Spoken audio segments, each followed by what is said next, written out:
What's good, everybody? It's Power for 30 here, and welcome to a major ranking video. You see how long this video is, you know what I'm about to do. In celebration for Godzilla Minus One winning Academy Award, and for Godzilla hitting 70 years, and the Monsterverse hitting 10 years, oh my god, there's so many anniversaries coming up, this is insane. We are here to rank every single Godzilla film, from Godzilla 1954 all the way down to Minus One. Now you notice I don't review Godzilla and Kong the New Empire here, and that's because I made a separate video when the movie officially released. So if you want to see that review, I'll have it in the description down below. Also, you don't have to worry about how long the video is. I'm going to have the time for each section down, so if you want to see a specific review for a Godzilla movie, you can see it down in the comments. But also comment down below what's your favorite Godzilla film from each era. I'm really curious, and without further ado, let's get this mega video started. Make sure to hit that like, subscribe button, and I'll catch everybody for the next video.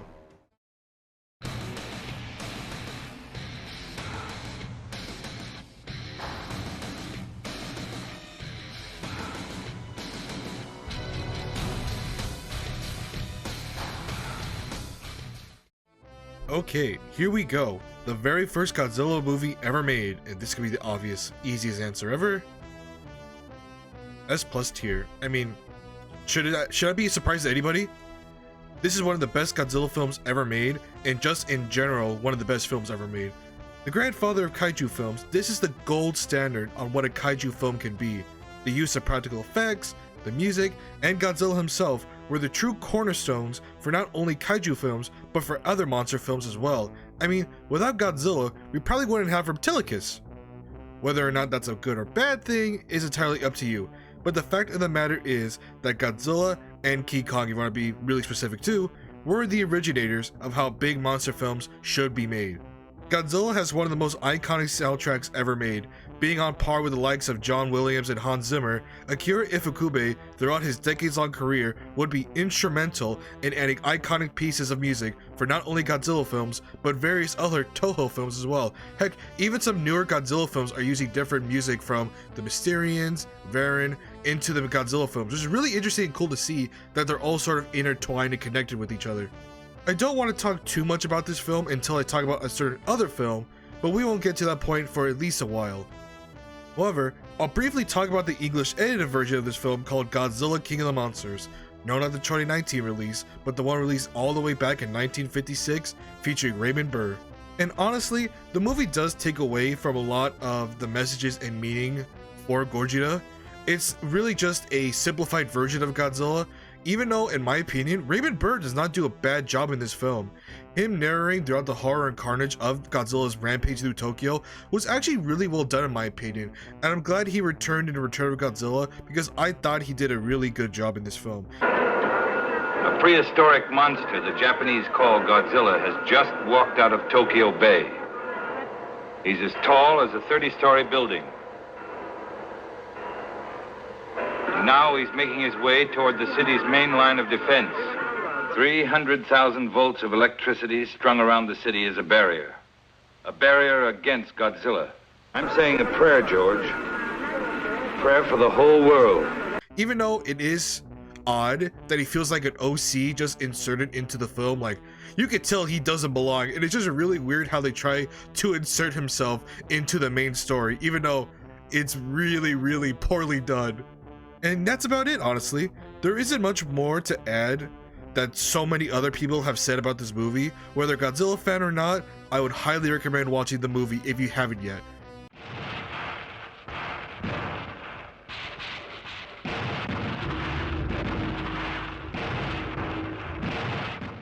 Literally a year later, we got ourselves a sequel to the original 1954 masterpiece in Godzilla Raids Again. And yeah, this is not a good movie. The only reason why it's saved from being an F tier is due to being one of the first kaiju fights for Toho. But man, the story outside of Godzilla and Geras beating the hell out of each other is a chore to get through. They even had to drag the poor scientist from the first movie, played by Takashi Shimura, into this train wreck. You can visibly see the life drain out of this poor man's soul every time he has to appear in front of the camera. If you want another great film to watch Shimura in, Go watch Seven Samurai on HBO Max. I had time to watch it recently, and that movie was absolutely amazing. I would highly recommend checking it out. It's hilarious how the monsters even get to Osaka in the first place, when Larry, Curly, and Moe, while trying to evade police, accidentally drive straight into a power plant, causing a fire to erupt, leading the monsters to head to shore and start fighting. I guess I need to talk about some positives or else I'd sound too negative on this movie. Well, Anguirus is cool. Some of the music is fine. But mainly it's just Anguirus. Bring back Anguirus for Godzilla -2. And what else is there? Man, I'm not gonna lie to you guys, I've been staring at this script for 10 minutes trying to think of a few positives about this movie. Like, I'm trying to sit here and think about positives for Godzilla Raids Again, and I just can't. Literally, that's it. Oh my god, it's just Anguirus and everything else is just really bad. Even the Godzilla suit I just don't like at all. Even with the creepypasta that was made for it, which is not bad, it's fine. I enjoyed it. But just like Son of Kong, another rushed sequel to a fantastic movie that luckily was saved years later by the most iconic kaiju fight in history.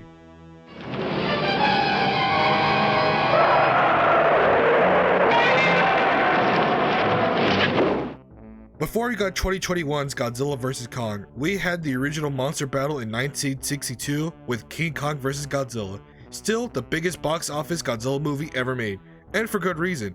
This movie was a monumental event, both in the US and in Japan. It's crazy to think that this was the first movie for both Godzilla and King Kong to be released in color, as the last movie for Godzilla was 7 years ago in 1955, and for Kong, it was all the way back in 1933. We ain't counting Son of Kong here, that don't count. The plot itself is hilarious considering how they get the two monsters to actually fight, as a literal pharmaceutical company goes and grabs King Kong from his home to go and use him for advertising. Yes, literal advertising. That's the only reason why King Kong is here in the first place. If that ain't a take on the horrors of capitalism and the abuse of animals, I'm not sure what is. The unique take on Kong's story was really well done, but just like in the 2021 movie, this movie is all about Kong, and Godzilla's more of a side character, even in this film. He's just there as a big bad villain. Still a fantastic Godzilla suit, and the final fight on Mount Fuji was really fun. Although in between the middle and end of the movie, it kinda dragged a little.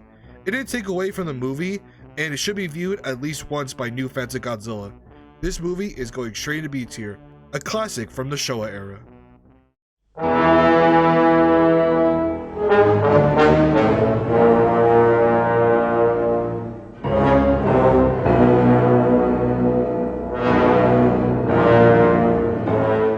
And 2 years later, after the release of King Kong vs. Godzilla, another classic from the Showa era, we had Monster vs. Godzilla.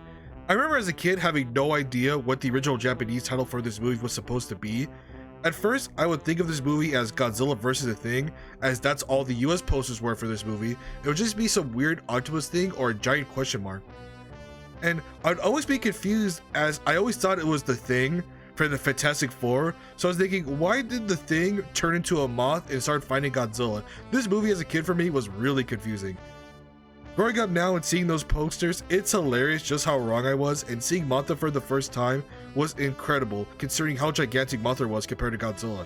Man, remember Godzilla used to be only 50 meters? I remember those days. I can't imagine a larger Mothra now, but back then it was entirely possible. Also, the fact that the company that kidnapped Mothra's eggs was called the Happy Company is honestly hilarious. If I saw a company called the Happy Company keeping and just holding hostage a giant Mothra egg, it would raise a few questions here and there, not gonna lie. Why is it in both the Showa era and the Heisei movies is the egg always getting snatched away? In fact, there's always a trend with Mothra, and that's really interesting to me. I also love the fact that in this movie, Godzilla is kind of a dunce, as throughout his attack on Japan, he's slipping everywhere, trips on buildings, even gets his tail stuck. But obviously the highlight here is Godzilla rising out of the dirt when all the water gets removed, which is such an amazing shot, and even the Monarch TV show would also pay homage to this scene where Godzilla rises out of the dirt in Africa. The message for this movie about trusting one another to create a better world is an endearing message that usually doesn't get talked about enough, considering that the whole movie evolves around trust and betrayal. So I thought that was really well crafted, and honestly that goes for a lot of Showa movies, that the message and themes kind of get overlooked for the monster fights, which really shouldn't be the case. Some of these movies have some great messages for them. The battle for the legality of a giant egg and the possible defamation lawsuit caused by Mothra's lost faith in humanity was a bit crazy, not gonna lie. but the movie was a great watch for both the story and the kaiju fights, which made Mothra a permanent figure in the Godzilla franchise for literal decades to come. This is going all the way up in A tier, one of the best.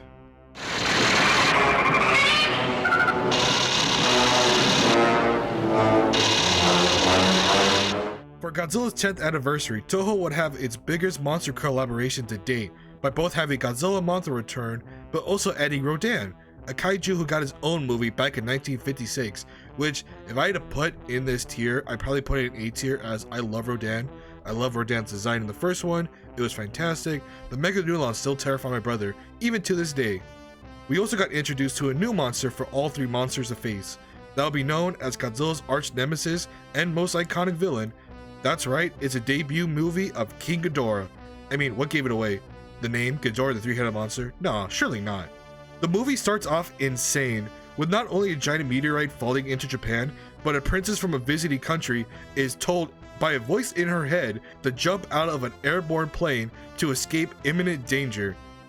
How she thought falling out of a plane was a safe option, I'll never know, but somehow she survived and had amnesia, and now she believes herself to be a person from Venus who has Raven-Symone visions about impending doom, which eventually leads to Rodan and Godzilla attacking one another. It was always interesting to me how, after Mothra vs. Godzilla, they had to explain why there was only one Mothra larva instead of the two. They just said, oh yeah, that one just died, now we just got one. Like, wait a minute, what do you mean one died, and how did that happen? Did a little Mothra get the monster version of smallpox or something? What happened to the other Mothra larva? My headcanon is that when the other Mothra larva died, it turned into the antithesis of Mothra, so instead of being all about life, it was all about death, which would eventually turn into Batra. That's my headcanon, so I'm sticking with it until someone gives me a better one to use.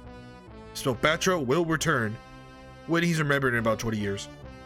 This is the movie that started the eventual babyface turn for Godzilla, as when the Peacemaker Mothra fails to get Rodan and Godzilla to stop their petty squabble and stop King Ghidorah, they refuse, causing Mothra to go and fight Ghidorah all alone. It actually takes a minute for Godzilla Rodan to step in and say, wait a minute, bullying is bad. Eventually they all work together to defeat King Ghidorah, a really memorable debut for the Golden Dragon Ghidorah, as he would be a staple for literally each and every single era for Godzilla. This movie is going straight into B tier. Another classic kaiju film. So far so good for the Showa era, let's see if Toho can keep it up.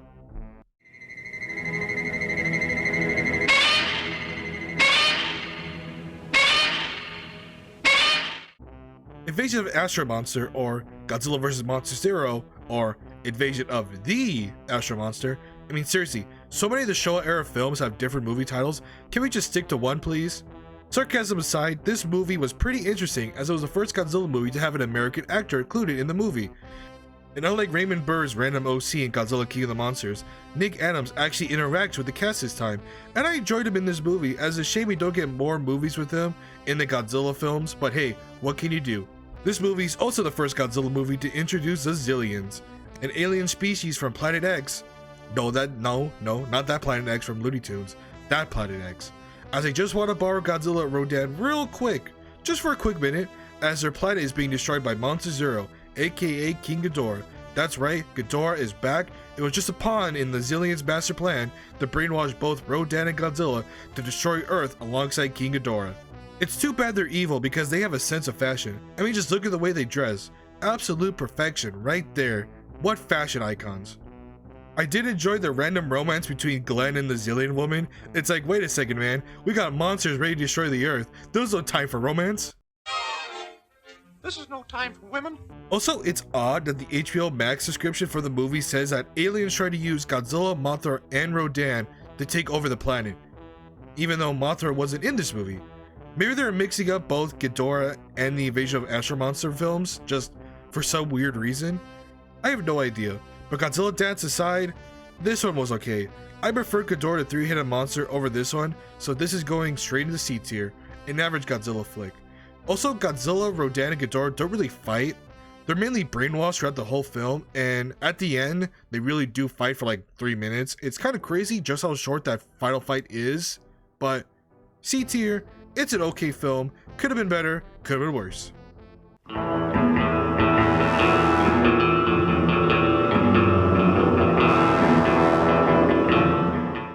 For First off, if the rankings were going off just music alone, this movie would probably land in S tier.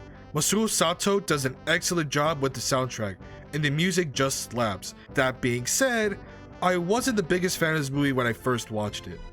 I always saw Ibra as a joke, you could thank Final Wars for that, and the fight between Godzilla and the giant condor, and Godzilla and the military that's on the island, or not really military, but just like an evil base, whatever, is not that good, to be honest. It's not good, I'm sorry. And turning what should have been a King Kong movie into a Godzilla movie by making Godzilla interact with a love interest, to put that in quotes, and to be woken up by lightning. Yeah, I'm not sure how and why King Kong was scrapped and Godzilla was used as a placeholder. Maybe the rights ran out, but I need to actually look that up. Why did this movie turn into a Godzilla film? 2 hours later. Okay, so I just looked it up, and here's a direct quote from the IMDb trivia section for this movie right here.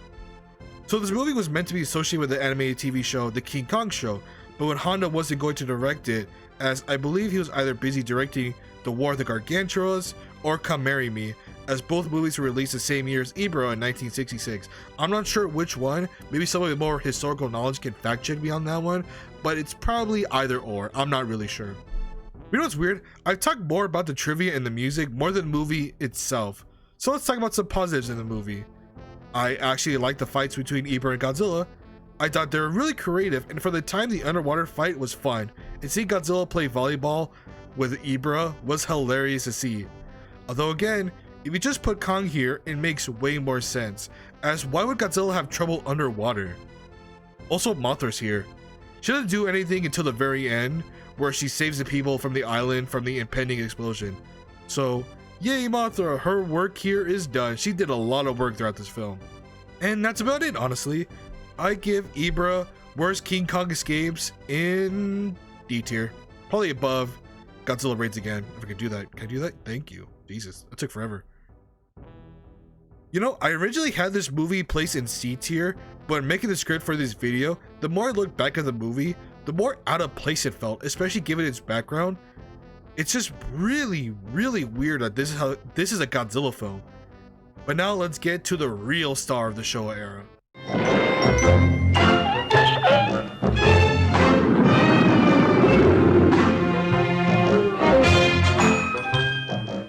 Now, my A ranking for the Godzilla suit used in this movie was apparently a tad bit controversial. I'm sorry, I'm the only one that understands the complexities of this ambitious cinematic masterpiece. The suit wasn't stupid. You're just stupid. Am I the only one who understands the complexities of this ambitious cinematic masterpiece? This movie isn't stupid! You're stupid! Oh, Billy, why you gotta be like that? That being said, I can't believe I'm about to utter these words, but I actually really liked Son of Godzilla, and it's going straight into B tier. Now, before you comment and dislike the video, hear me out. Just hear me out for a second. Don't go to the comments just yet. Son of Godzilla is an adorable movie about the struggles of being a single parent trying to teach their adopted child the horrors of surviving on Monster Island. Yeah, Kamakuras and Komanga are bottom tier kaiju, but they don't weigh down the movie that much. Seeing Minya's childish acts like playing jump rope with Godzilla's tail and him throwing a little hissy fit is hilarious. It's pure comedy gold. And that ending had me crying. How could you not get emotional seeing that scene of Godzilla and Minya embracing during the cold winter? That's just so sad. The suit is also great. If you have a different opinion on that, that's fine. You're just wrong. But it's okay to be wrong sometimes. I'm not sure where they categorize this movie as a guilty pleasure or not, but I'm putting it high on the Showa movie list regardless. Now, let's get to the quote-unquote finale of the Showa era.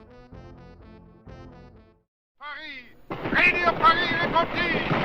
Les subterranean monster has been broken through the ground! I finished most famous landmark is about to be destroyed by the monster! The people of Paris are holding their breath!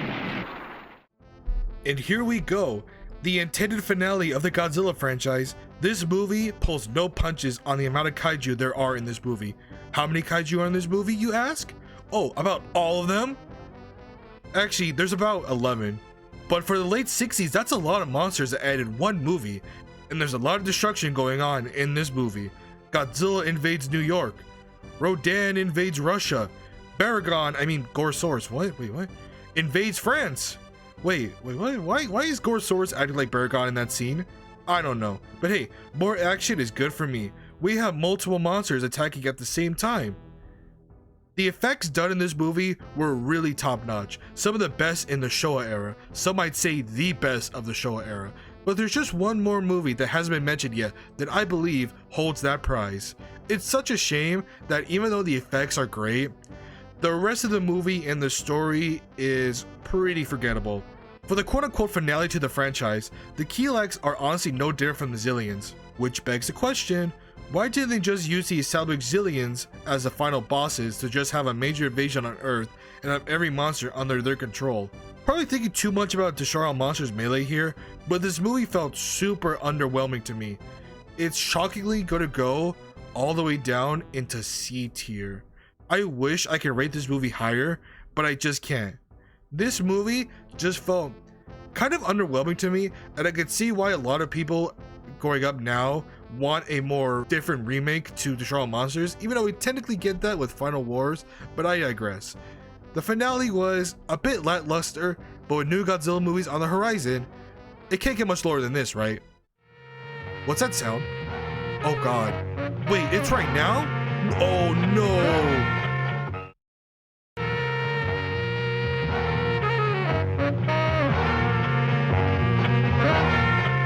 Godzilla said that I should learn to fight my own battles. No. Warning, before you watch the review of All Monsters Attack, TLDR, I was basically watching both films at the dead of night, so by the time I got finished with Godzilla's Revenge, it was like 6 a.m. and I had no sleep. Plus I took 2 gummies before watching both movies, so this is my raw, high reaction to watching both All Monsters Attack and Godzilla's Revenge. This is gonna be all unedited, all raw. You have to see the reaction because it's just hilarious. But if you don't want to, TLDR, it's F tier. It's not the worst Godzilla movie, but it is pretty bad. So if you want to go to Son of Godzilla, here's your chance. But for the rest of you, I hope you all enjoy. Long live Minya. Before I begin this, little warning. I may be a little bit stoned as to set the precedent for how I felt watching this movie.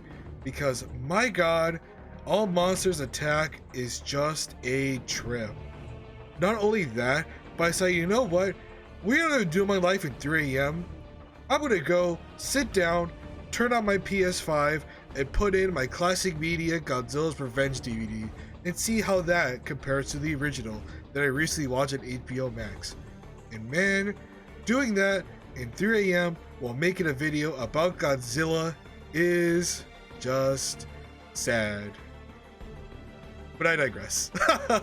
No, it was just seeing the movie again twice technically. Man, hearing that Minya voice in English is just atrocious. Why does he sound like an alcoholic 30-year-old man? I will never know. Hearing those words, Godzilla says I have to fight my own battles, will forever etch into my soul, even when I'm close to death, on the brink of death, as I'm seeing the heaven's lights for the first time. All I'm gonna hear as I get dragged down to hell, Godzilla says I have to fight my own battles, this movie is a time capsule for how Japan was in the, late 60s, beginning of the early 90s, or 70s. But oh my god, this movie was just one giant clip show. It felt like a filler movie after Destroy All Monsters. I mean, I saw more of Ibra in this movie than I did actual original footage. It was just embarrassing. Gamera is a joke of a villain. Godzilla is just there as clip fodder. And then Minya is Minya. You know, what more can I say about Minya in this movie? Yeah, I liked him in Son of a Godzilla, but here, God, I couldn't just look away. I couldn't look away. This movie is just insane. I have no words to describe how I felt about All Monsters Attack and Godzilla's Revenge. Also, looking back to the DVD, it's great to see the original Godzilla Destroy All Monsters Melee trailer in there. It's great. But seeing Mechagodzilla 3 in there is really weird. considering that in the GameCube version, only in Japan do you have Mechagodzilla 3. It wouldn't release until years later in the Xbox release. So that's weird. I was like, why do they have him there? I guess it's just a Japanese version they were showing off, but yeah, anyway, what was I talking about? Oh yeah, All Monsters Attack. Do I even need to explain further? You know what's weird? You know the sad part about it is, I actually appreciate this movie more compared to the other Godzilla movies that will go to F tier, which is shocking for me to say, but this is going in F+. I give you a 59%. Good job, All Monsters Attack. You are technically not the worst Godzilla movie ever made. Good job.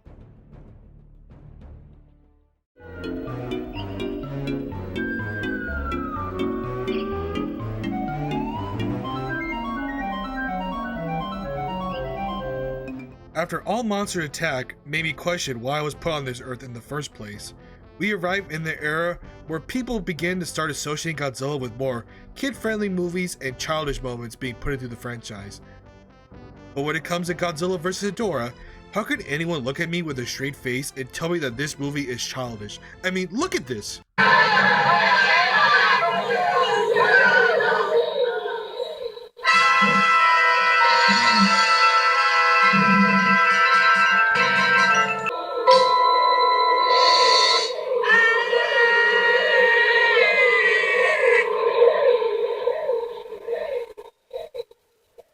I do have to say that these Showa films don't get the respect they deserve when it comes to the themes and messages of these films.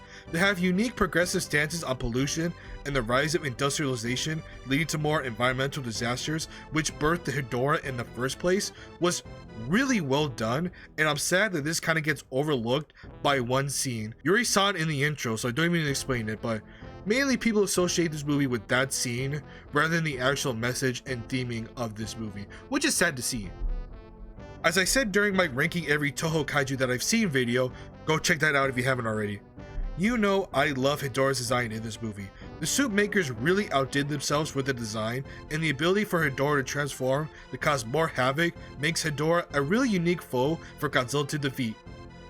Some scenes were honestly grotesque considering that this was a PG film at the time, and it really added to Hedorah's threat to humanity. It's a real shame we haven't had Hedorah return in any capacity in the Monsterverse, as of this recording, as Hedorah really fits the balance of nature and Hollow Earth stuff surprisingly well, so maybe soon Hedorah could one day return. This movie is going straight into the bottom of B tier. I really enjoyed it, and it's honestly one of my underrated classics of the Showa era.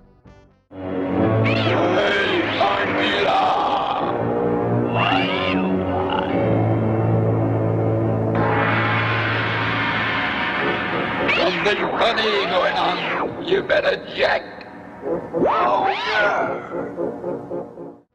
Oh boy. Now, where do I begin with Godzilla vs. Gigan? For some reason, out of all the so-called worst Godzilla movies, none of them got me quite as disappointed as this movie had. Godzilla vs. Gigan, in my opinion, is the worst Godzilla movie I have ever seen. This is an example of a franchise begging to be stopped. This is a 15-year-old dog just waiting to die. This was a sad, sad movie to see.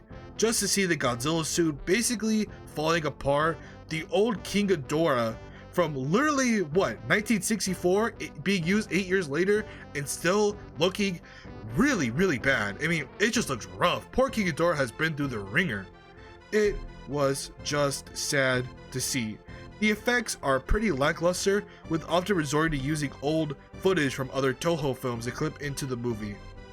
Don't get me wrong though, I like Gigan.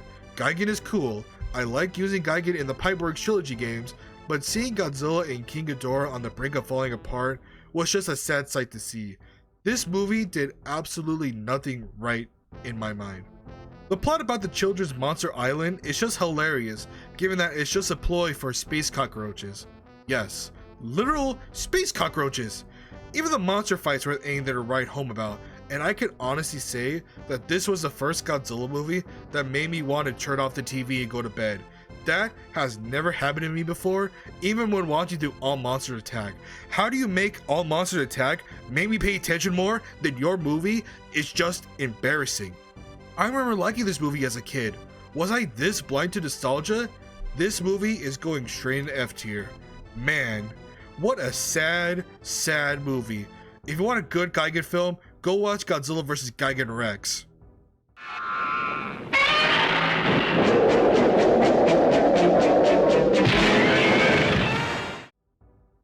Alright, I'm just gonna say right now, 3 weeks? Really? 3 weeks? This is going into the D tier. Actually, at D+, the high D tier. This movie was at least more entertaining for me than Godzilla vs. Gigan, even though I'm not the biggest fan of Megalon. Gigan's also fine as Megalon's partner in this film, but the real star of this movie is, let's just be honest here, Jet Jaguar. I can't even critique the actors in this film too harshly, as probably throughout most of these scenes it was probably done in one shot or had to do multiple shots in one day, considering that this film was made in 3 weeks. That's insane to me, even though not really, 6 months of production, but you get the point. 3 weeks of filming is just insane, especially for a Godzilla film. That just shouldn't be possible. Adding Godzilla and Gigan into this film, as they're originally not meant to be in this film, as basically this was done to draw people in to watch this movie, as seeing a poor Jet Jaguar Megalon solo film probably wasn't gonna be that big a movie to begin with, but having Godzilla here, it just really takes away from Jet Jaguar's presence.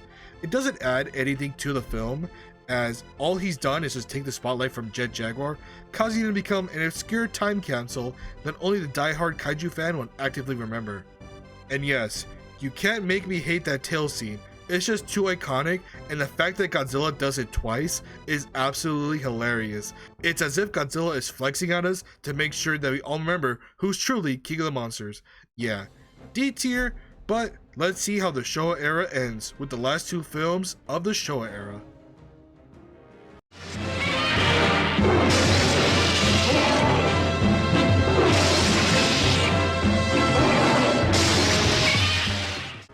Well, first off, I'm going to put it in the most obvious tier I can. S tier. Godzilla vs. Mechagodzilla is one of those films that define what Godzilla is truly meant to be. This movie was absolutely fantastic. You know how in my Destroy All Monsters review, I believe there was another movie that had the best effects of the Showa era? Well, here it is. The effects for this movie were absolutely outstanding and go hand in hand with the raw power that Mechagodzilla possesses. And yep, this is a movie that first introduces another iconic Godzilla character in Mechagodzilla. The best Mechagodzilla design in my opinion, although I have a soft spot for every single Mechagodzilla design that's been made recently, so that's not really saying much. However, this one is just a cut above the rest. He even gets a moment to showcase all the weapons in his arsenal. I mean, just look at this scene and tell me this doesn't scream cinema to you.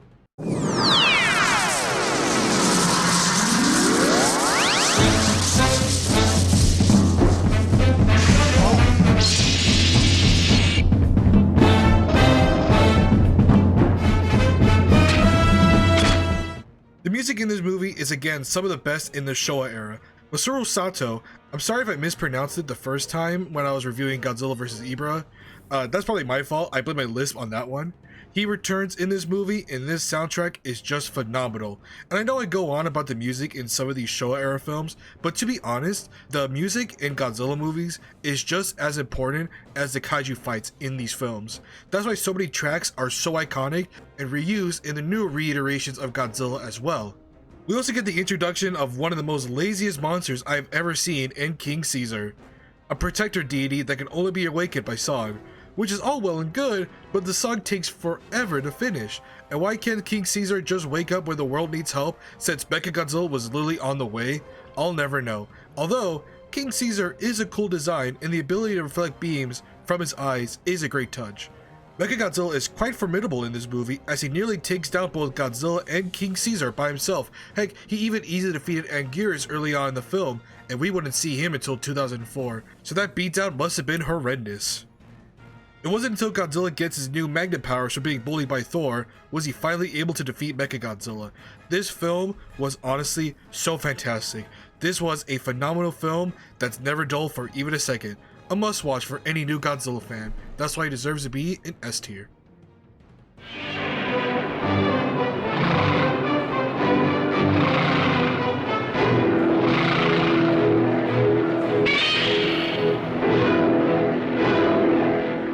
After 14 films, 21 years of Godzilla, the Showa era officially ends in 1971 with their 15th film of the Godzilla franchise, with Terror of Mechagodzilla.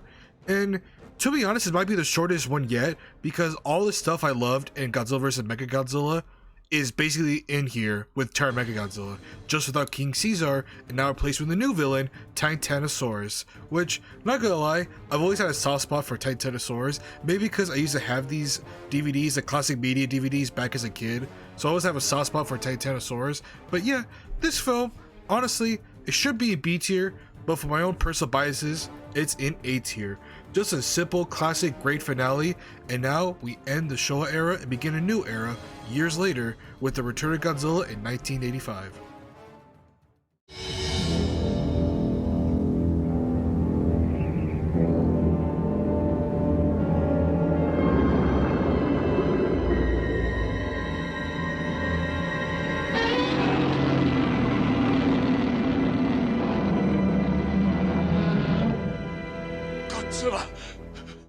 After a long 9-year hiatus, the King of the Monsters makes his triumphant return into the 80s with Godzilla, or in the US, The Return of Godzilla. This is the first time I'll be watching the Japanese version of this movie instead of the US release starring Raymond Burr. And just real quick, I'll talk briefly about the US version, and yeah, it stinks. The shameless plugging of product placements was just ridiculous, and the only highlight of this film is the ending speech by Burr. So look it up on YouTube instead of watching the movie, as it was actually a great speech. A shame it had to be wasted on that movie. Although being the 16th film in the Godzilla franchise, The Return of Godzilla is a sequel to the 1954 classic, with no correlation to the other Showa era films. Which isn't going to be the last time this happens, especially for the next era of Godzilla films, that's for sure. I did enjoy this movie going back to its 54 roots when describing Godzilla as a monster created by mankind, a bearer of destruction that leads to nothing but death and destruction anywhere Godzilla roams. But obviously, since this was the 80s, we also have Cold War conflict to deal with as well. It's hilarious that the Japanese government attempted at first to keep Godzilla's revival hidden from the public, but when a Soviet nuclear ship was destroyed by Godzilla, they instantly had to reveal Godzilla to the public to avoid a nuclear fallout between the USSR and the US. It's like, you probably should have done this earlier, guys. Could have saved you a lot of headaches instead of bringing the whole world down by just ignoring Godzilla and hoping he would just go back into the sea and go away. Although this is technically a solo Godzilla film, it was the Japanese government's turn to finally fight back against Godzilla, and they created a new weapon to hopefully defeat Godzilla this time with the introduction of the Super X. Personally, not the biggest fan of the Super X one, although it would return in other Godzilla movies with each movie having a new unique version. So for the first one, it's alright, but it will get better when each movie passes, just you wait. I have to say, although I'm a bit critical of this Godzilla's design, the cinematography in this movie was really well done. Katsumi Hara does a great job on this movie, especially the scene with Godzilla first making landfall and attacking the nuclear power plant. Those shots of Godzilla in the distance and the close-ups having the camera pan up to see him were all stupendous. Although some of those close-up shots still look goofy to me, I'm sorry, I just get over the fact that sometimes Godzilla does look a bit goofy, but overall the cinematography for this movie was really well done. The US and USSR shockingly agree that the only solution to stop Godzilla from destroying the world was by using nuclear weapons. I mean, Godzilla feeds off of nuclear radiation that wouldn't hurt Godzilla, it'd only make it stronger. So that's a bold strategy there, guys. Let's see how it plays out. I mean, using Godzilla and Japan as test dummies to use to see just how severe a nuclear warhead would be is kind of messed up, not gonna lie, with Japan stuck in the middle of two power-hungry countries. Heck, the use of nuclear weapons wasn't even needed, because at first the Super X did actually defeat Godzilla. It wasn't until a Soviet nuclear warhead was accidentally launched was Godzilla able to survive. Also, it's odd how in the US version they acted like the Soviets launched the missile on purpose when it was actually fired due to Godzilla's attack on the Soviet ship. Really odd how that was edited, but it sadly makes sense given the time frame this movie was released. So, yay, more propaganda. This is an odd movie for me to rate. As for the most part, it did a lot of things right when it comes to Godzilla and the effects. I thought personally I would hate this movie a lot more than I did, considering that for the most part I had this movie back all the way in D tier. But you know what, watching the Japanese version now, I gotta give credit where credit's due. This is actually a very fun movie to watch, and I'm shockingly gonna put it in B tier. This movie did a complete 180 for me. This was a major triumphant return for the King of the Monsters, and it deserves to be in B tier.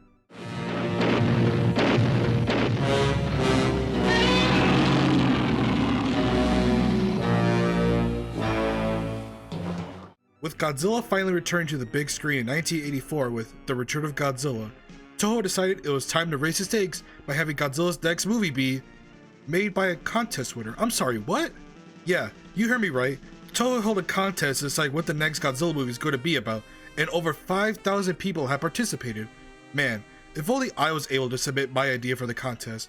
Oh well, maybe one day Godzilla vs. Gorgo could finally happen in my lifetime, but I digress. The winner of this contest was a man named Shinichiro Kobayashi, a dentist and part-time screenwriter, and his story is absolutely crazy. It's full of espionage, cross-splicing DNA, and terrorism. Man, just talking about this movie has me exhausted. This story was insane. Biollante herself is such an insane concept to begin with. Being fused with Godzilla cells, a rose, and the blood of a scientist's daughter, Biollante is probably one of the most impressive suits made by Toho and stands apart from the rest of the kaiju, even to this day.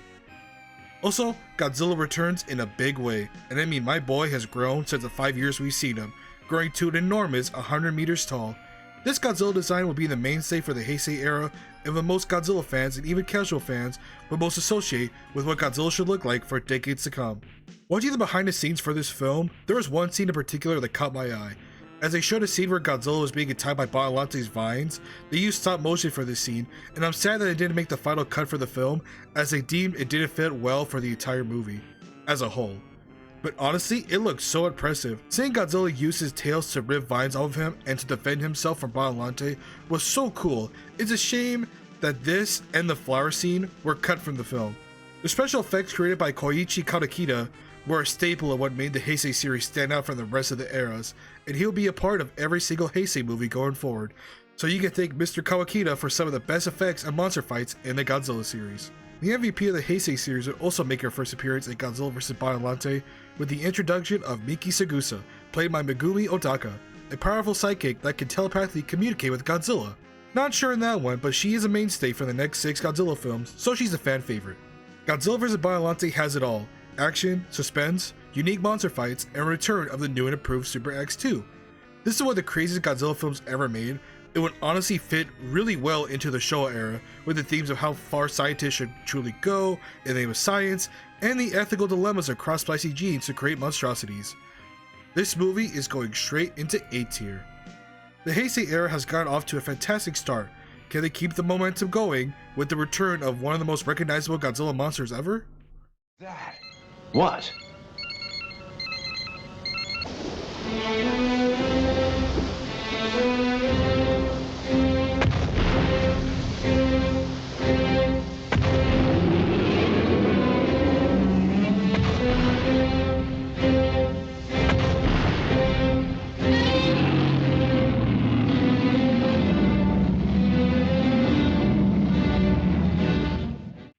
The Heisei era is the first introduction for me when it comes to Japanese Godzilla movies.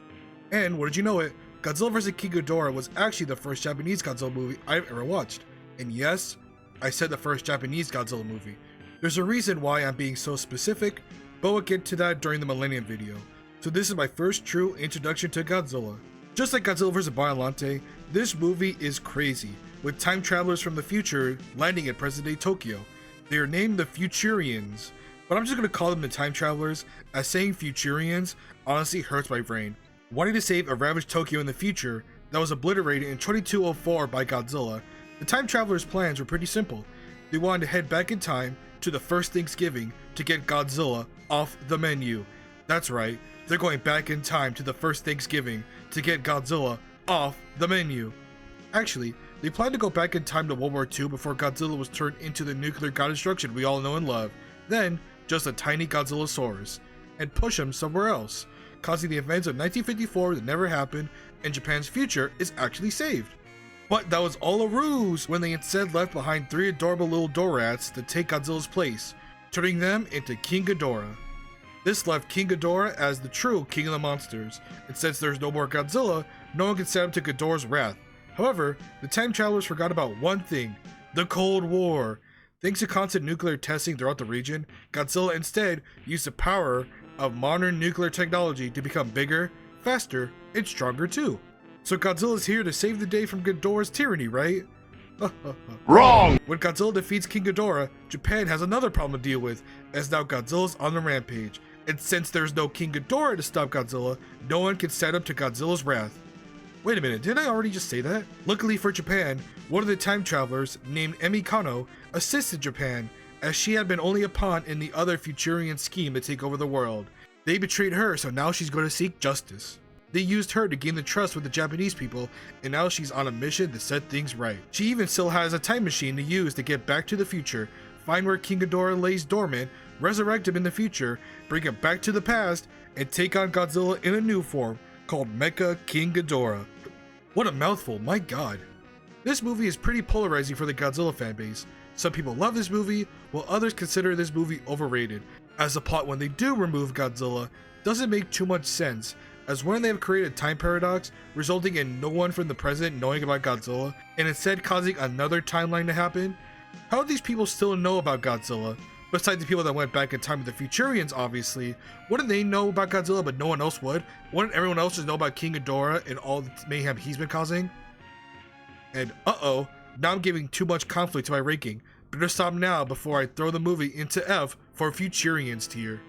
With that being said, I'm on the side of loving this movie, and this is going straight into A tier, an iconic movie for the Heisei era. Even with all the plot holes, I still love this movie.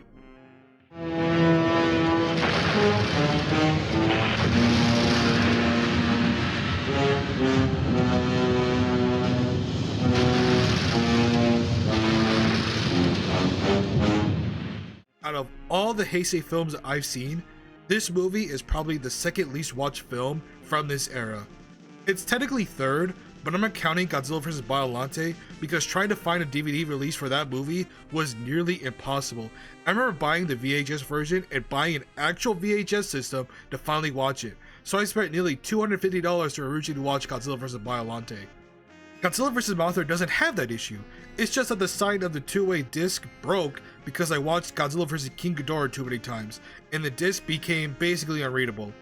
But now, nearly 12 years later, I got a chance to rewatch the movie with the Blu-ray release and see just how it compares with the rest of the Heisei era. Godzilla vs. Mothra: The Battle for Earth is a fresh start for Mothra, as it's been nearly 24 years since we've seen Mothra in a Godzilla movie. Although her design in this movie isn't one of my favorite designs for her, she's just too fluffy for me, and she looks too cute and stiff to be taking on Godzilla. A major downgrade from the amazing effects that Mothra vs. Godzilla had, especially when it comes to Mothra's mobility. Remember that other Mothra larva that died before Ghidorah the three-headed monster? Well, it's been growing for all this time and finally reintroduced itself as Batra, with Rodan's roar. Even as a kid, I thought that was weird how Batra had Rodan's roar, as we wouldn't see Rodan return until a year later. Batra being the opposite of Mothra was an interesting concept that I wish was fleshed out more during this film, because this pairing reminds me more of Shadow and Sonic when it comes to the complex relationship between Batra and Mothra. The story itself is interesting to say the least, as 12,000 years ago there used to be an advanced civilization that lived on Earth, with Mothra as their protector. Everything was fine at first until the civilization tried to control the climate, which made the Earth mad, and the Earth created a negative Mothra called Batra. Oh, okay. That's cool, I guess. The Earth could just create Batra if it wanted to. Fine. This movie does return to its roots, as instead of kidnapping an egg, the cosmos get kidnapped instead, so it's up to Mothra to save them, just like in the original 1961 movie. Even Mothra cocoons herself on a famous Japanese landmark. It feels like a retelling of the classic film, just this time starring Godzilla as a side character. The protecting the Earth message that this movie's trying to convey doesn't hit quite as hard when comparing it to the first Mothra film and even Mothra vs. Godzilla. The main conflict is with Batra and Mothra, with Godzilla being the side character that the two forces have to unite against to bring balance back to the world. Like I said before, Godzilla being a side character in his movies can work. It did in King Kong vs. Godzilla, and even Godzilla vs. Kong, but we haven't got to that movie yet, so just think of it as King Kong vs. Godzilla for now. The point is, the movie stretches a bit too thin, as you can honestly remove Godzilla from this movie and almost nothing would change, everything would stay the same. Maybe the ending would be a bit different, but probably not. Honestly, so it begs a question for me, why is Godzilla even here in the first place? The title really shouldn't be Godzilla vs. Mothra, it should be something like, I don't know, Mothra vs. Batra, Battle for Earth, or, I don't know, Sonic Adventure 2, or Rebirth of Mothra. Yeah, that sounds catchy. Oh wait, yeah, that's right, Rebirth of Mothra. Yeah, this movie felt like a testing ground to see if the public wanted a new Mothra movie or not, and since the movie did well in the box office, it gave us the Rebirth of Mothra trilogy. If you want my quick thoughts on the series, it's okay. Honestly, you get a better trilogy series with Gamera, but if I had to rank them, they'd probably go into C tier. Just like this movie. The movie just felt so underwhelming to me.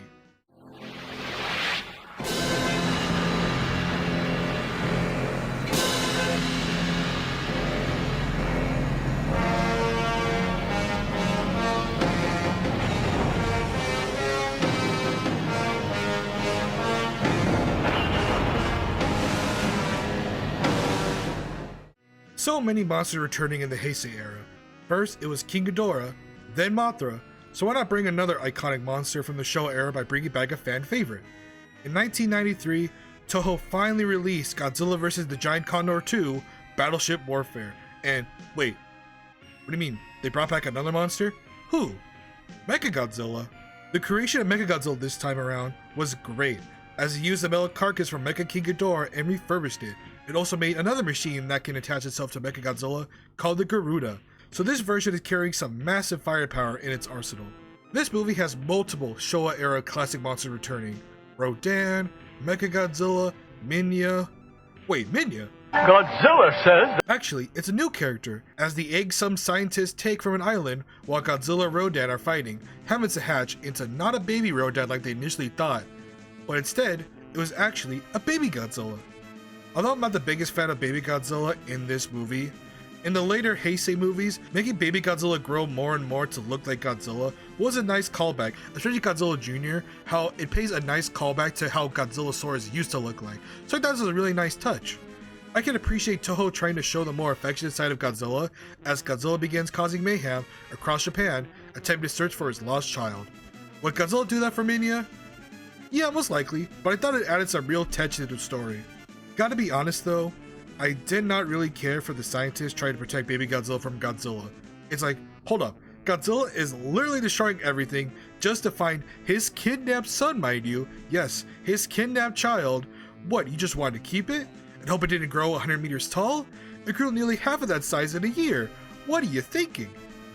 I know the Heisei series is usually associated with just straight up beam fights, and to a certain extent, it's not an incorrect statement to make, but the fights between Godzilla, Rodan, and Mechagodzilla were a major highlight of the film, and this is the first Godzilla movie since what, 1954, that shows Godzilla actually getting killed.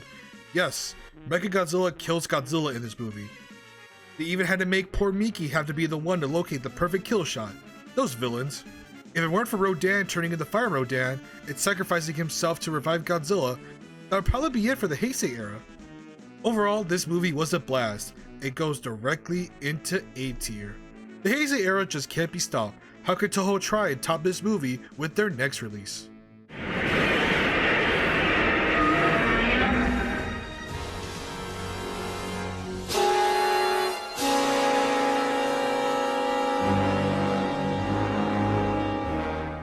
Space Godzilla is a creep. He kidnaps baby Godzilla, now grown up into little Godzilla. For what reason? Space Godzilla is just a weirdo. Somebody call the police on this creep.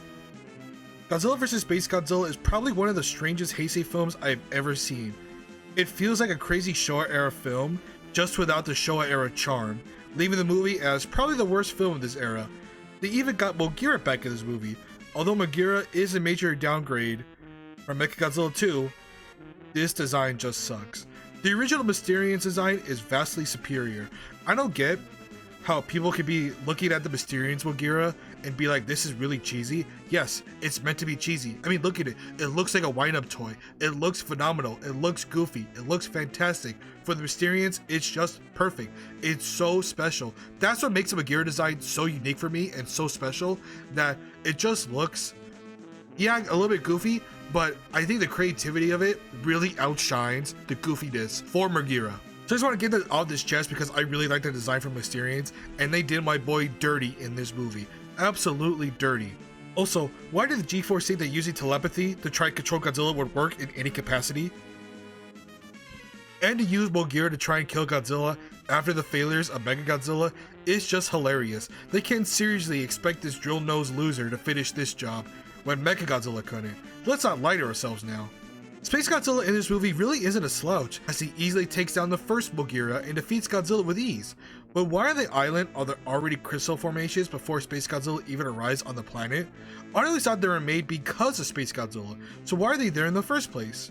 Just to be a holding cell for poor little Godzilla when Grunkle Space Godzilla shows up, I guess. Now, bear with me for a second, as I'm going to attempt to remember off the top of my head how Space Godzilla was created, because as I'm making this section review real quick, I haven't rewatched the Japanese version, as I'm going strictly by the TriStar double release with Godzilla vs. Destroyer and Godzilla vs. Space Godzilla. The English dub was really weird, so I'm going to try to explain and remember it vividly on the top of my head what they're trying to convey on how Space Godzilla was created.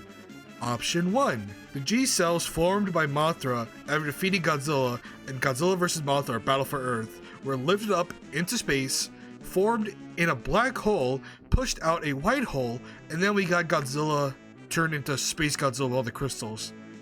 That's option 1, okay? Option 2. Biollante was sucked into a black hole, which eventually turned into Space Godzilla. I don't know if that's the reasoning or the proper reasoning in the Japanese version, but that's what they gave us in the English version. So I'm going to watch it right now and see if I'm right. So much later that the old narrator got tired of waiting and they had to hire a new one. Oh, okay. So in the Japanese version, they explain that either situation could have been the reason for Space Godzilla existing. Okay, for some reason they said in the English version, I remember correctly, it was like both. It was really weird. It made my brain hurt thinking, how the heck did Space Godzilla even get made? It was just rough.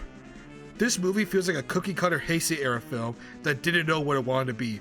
Even having a random subplot about Mickey getting kidnapped by the professor from the failed telepathy project to now be a crazed villain felt like odd filler that was such a random twist. Although seeing the bed levitate was hilarious, like they need to nerf Miki. She's just way too powerful. This movie is going into D tier, the bottom of the D tier. I had more fun with Godzilla vs. Ibra and even Godzilla vs. Megalon. How do you make a movie more entertaining than Godzilla vs. Megalon Space Godzilla? And you know what? Just for that, I want to put Ibra all the way in low C tier because this movie actually made me appreciate more of these movies than this movie. Man, it felt like watching Godzilla Raids again. I never want to watch that movie again.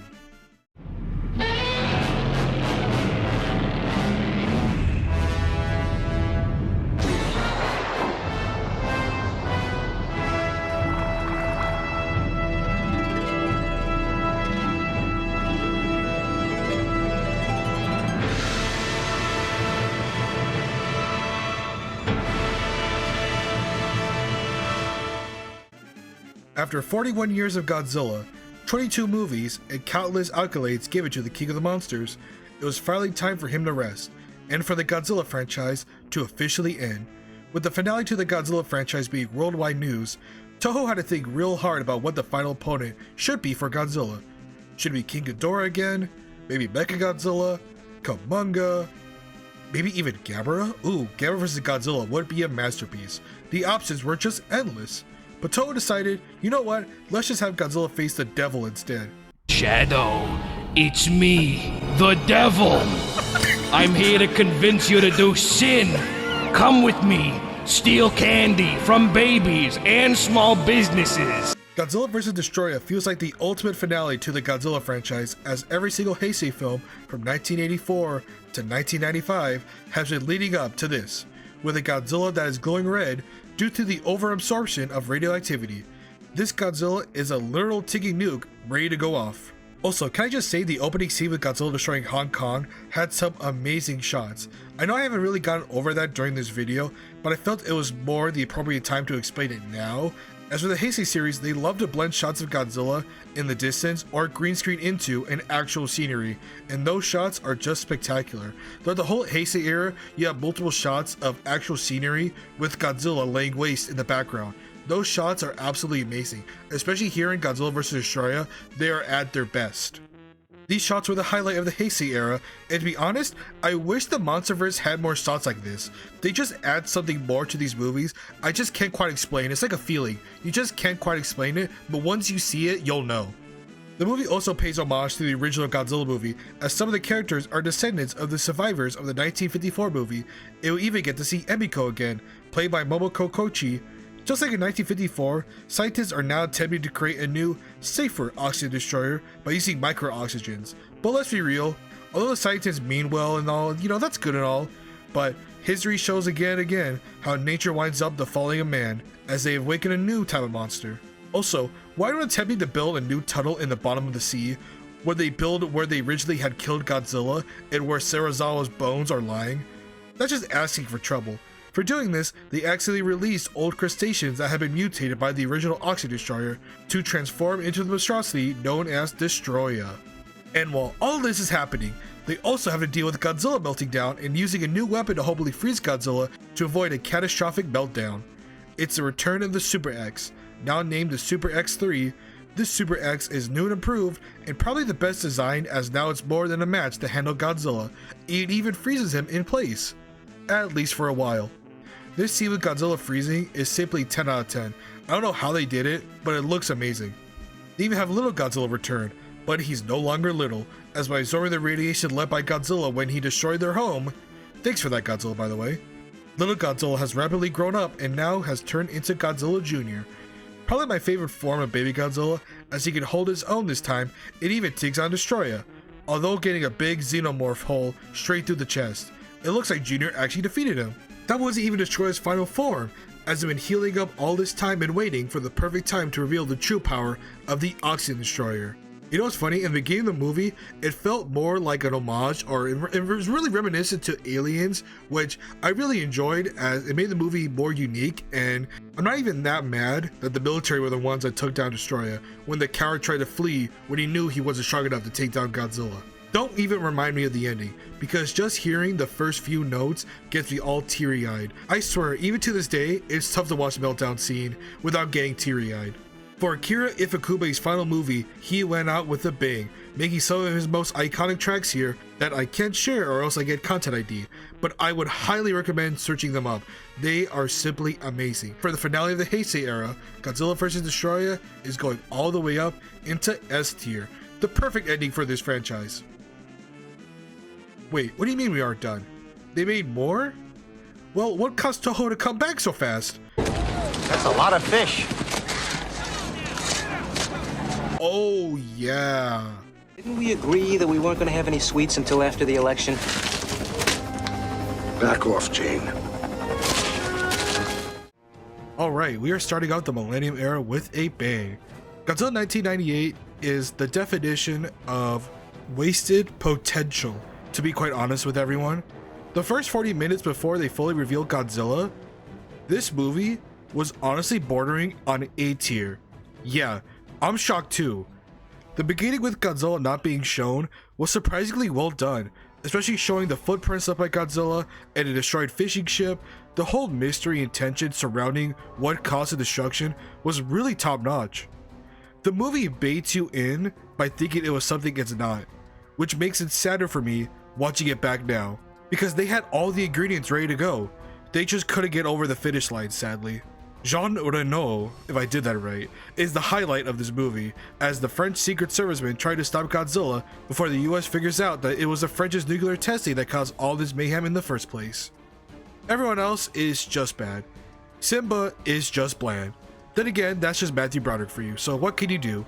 Looking back, Godzilla's design is fine, as it's supposed to mirror a marine iguana, so for that, the design isn't that bad actually.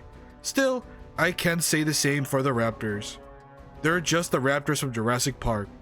It was only used to hint at a sequel that never happened actually, until the TV show of course.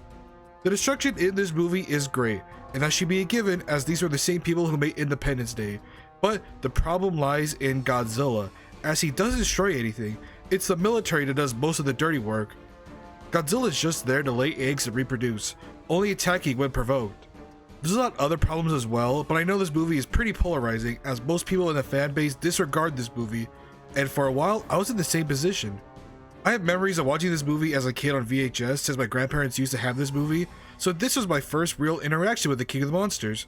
And although I will admit that there are way superior Godzilla films out there, for the most part, this movie is just an average summer flick that really, I get why you hate it. If you really hate it, I understand. Or if you really love it, I understand too. But for the most part, it's just the average C-tier summer flick.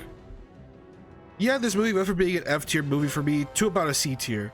It's not awful, and it's not good either. There are plenty of worse summer flicks movies out there, and the fact of the matter is that without this movie, I probably wouldn't be a Godzilla fan today, making a 4-part video, ranking 38 movies and 2 TV shows.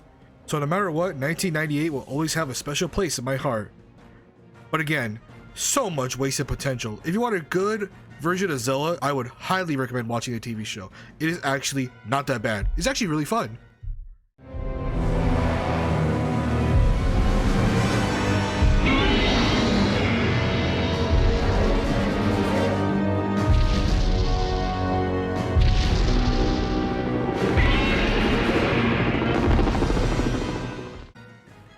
Born from the spite and negative reception that Godzilla 1998 had incurred, Toho decided it was time to revive Godzilla, although only being gone for 4 years after his death in Godzilla vs. Destoroyah.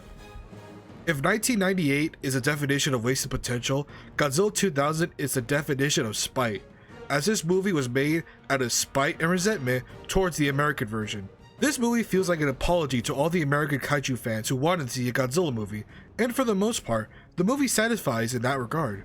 I finally got to watch the Japanese version of Godzilla 2000 in theaters a couple of months ago, where they decided to re-release it for select theaters, and I remember driving to my local theater, getting so excited to watch the version of a movie I'd initially loved as a kid.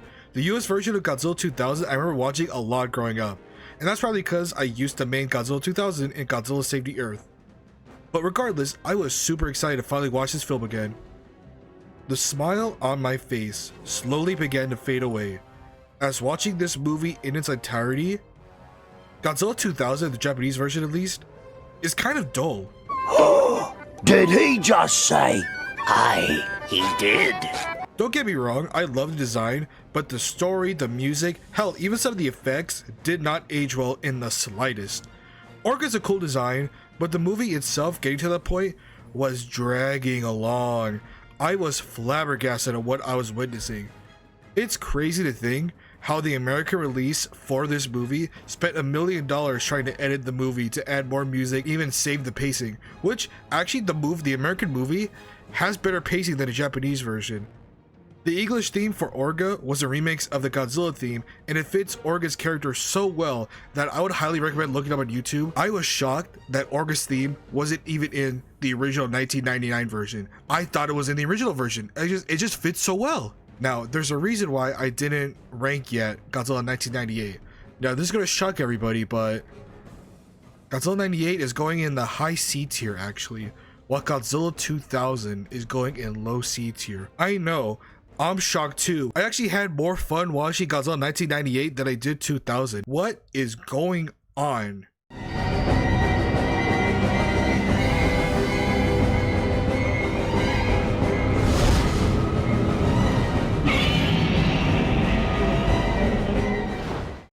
With a childlike wonder in me slowly dying watching Godzilla 2000 in theaters, surely the Millennium Era can jumpstart my attention again with Godzilla vs. Megaguirus, right? Right? Really?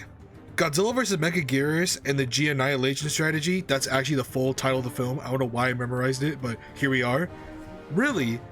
This is an F tier movie, but it's saved by the phenomenal soundtrack that was created by Michiru Oshima, with some of the best music in the Godzilla franchise. Her work in this movie, Godzilla vs. Mechagodzilla, and Tokyo SOS even rivals work from Ifukube and Masaru Sato.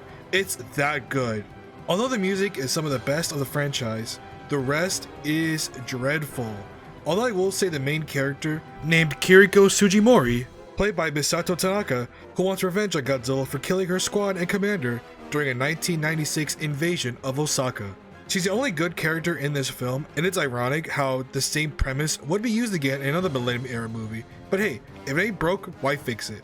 This is the start of the Millennium Godzilla movies only recognizing 1954 in their timeline, as this would be the norm for the entire era. A bit odd, as the Heisei era felt like a continuous series that each connected, but the fact that every movie does this in this era just feels pretty redundant to me. The Meganulon are back. Remember Rodan? Can we watch that movie instead? Can we watch a good kaiju movie instead? But the only reason why they're here is because the GDF created a black hole, yes, a black hole, that created a wormhole that brought the Meganulon back from the 50s. I mean the prehistoric age. Still, I'm not a fan of the Meganulon, but at least you can see them transforming and even start attacking Godzilla for his G-cells, which they use to create their queen named Megaguirus. And that's basically it, honestly. The frog splash from the top rope during the final fight was hilarious. It was just an homage to the goofy moments from the Showa era, but if you gain nothing from this movie, I would at least recommend looking up the music and the final fight for this movie. Everything else can basically just be skipped.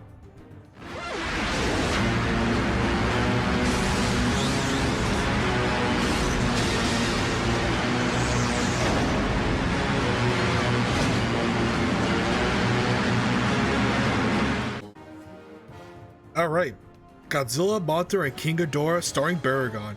Giant monsters all out attack. Yep. This one is my favorite Godzilla movie of all time, and my third best Godzilla movie of all time. Yes, it was second, but I moved to third. Godzilla -1, obviously, if you're gonna watch this right now, Godzilla -1 takes the other S+ tier, because there's only 3 S+ tier movies that I can think of when it comes to Godzilla. And GMK is one of them. My personal favorite Godzilla movie ever made, this one's going alongside the original and S+ tier. GMK is truly a spectacle that should be seen to be believed.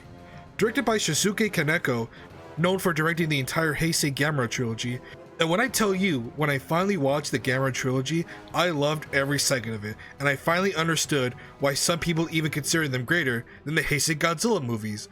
I get it. You know what? Watching the movies now, I finally understood why some people made that argument, and I can see that argument actually being a really good case. The effects done by Makoto Kamiya are some of the best of the Millennium era, and the suit designs for Godzilla, Mothra, Ghidorah, and Baragon are all unique and stand out from each other from their respective designs. And wait a second, did I say Baragon? Yep, returning from his cameo in the Star Isle Monsters, Baragon returns nearly 40 years later in this movie. And GMK's premise takes the established Godzilla vs. King Ghidorah approach and changes it, as this time it's King Ghidorah protecting Japan from Godzilla's wrath. Baragon, Mothra, and King Ghidorah were once ancient guardians, sworn to protect Japan from a major cataclysmic event, and there's no bigger cataclysmic event than a returning Godzilla, born from the souls killed by Japan during World War II. This Godzilla is a definition of revenge, killing everyone in his path, feeling no remorse whatsoever. I mean, this was a crazy story during the time, and it's insane to me to think that a Godzilla movie would take the premise of Japan choosing to forget and ignore the atrocities they committed during World War II. That is such a crazy premise, and the fact that this movie has it really makes it stand out from the rest of the Godzilla movies. It is that good. Not only is the story enthralling and the special effects superb, but the real highlight of this movie is the soundtrack, created by Kao Otani.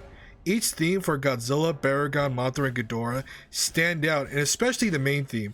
I can see why the Heisei Gamera trilogy and Shadow of the Colossus had such amazing soundtracks. Did I forget to mention that? Yeah, researching for this movie, I couldn't believe it at first, but it just goes to show just how phenomenal Otani is as a composer. As fans, we are truly blessed to have some amazing composers create iconic tracks for the Godzilla franchise. But it really goes to show just the importance of music in the franchise, as they go hand in hand with the effects and even Godzilla himself. I don't want to spoil too much about this movie, but if you can, I would highly recommend checking this movie out. A fan favorite for a reason, GMK takes a spin on some original Godzilla tropes and propels them into an excellent movie. Also watch the Gamera trilogy and Gamera the Brave. I really enjoyed Gamera the Brave. I get it, it's kind of cutesy, but how can you call cutesy about the main villain? It eats people. That movie is also great, and it's a worthy sequel to the Gamera trilogy.